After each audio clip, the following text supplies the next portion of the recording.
एक कवि की प्रतिभा और मौलिकता से बड़ी उसकी नेटवर्किंग की स्किल्स हो जाएं, यह स्थापनाएं 8वें दशक से सबसे ज़्यादा हुई। आज अगर आज का नागार्जुन आए तो उसको प्रवेश नहीं मिलेगा, आज का त्रिलोचन आए तो उसको प्रवेश नहीं मिलेगा इस जिम खाने में। बिना लाग लपेट के लिखना कवि के लिए क्यों ज़रूरी हो जाता है? आग्रहों के साथ कविता की दुनिया नहीं चल पाती।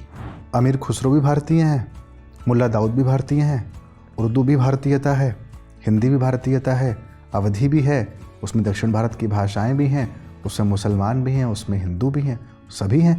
मैं ये मानता हूँ कि भाषाएं धर्म की भी वाहक होती हैं। कैसे? कविता एक तरह की स्ट्रीट बिजनेस है।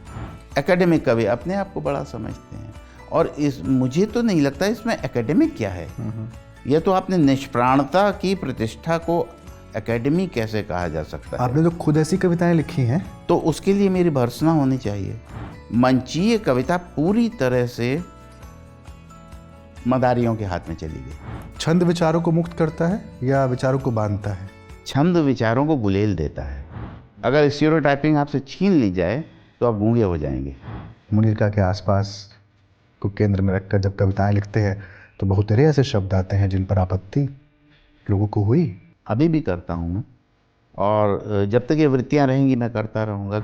अगर कविता के प्रचलित दौर से आप दूर चले जाते हैं तो क्या आप अधिक व्यंजनामय और ज़्यादा अराजक किस्म की भाषा बोलने लगते हैं?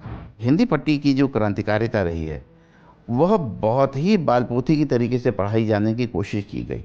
सभी लोगों से ज़्यादा बाकी लोग, यानी कम लोगों को आप सभी लोगों से ज़्यादा बता रहे हैं, ऐसा क्यों है? जो रेडार पर जितनी रोशनी है उससे बाहर संसार बहुत बड़ा है। रेडार तो हमेशा बहुत छोटा होता है। बहुत छोटा था मैं तब शिशुपाल सिंह शिशु, उनका प्रभाव था।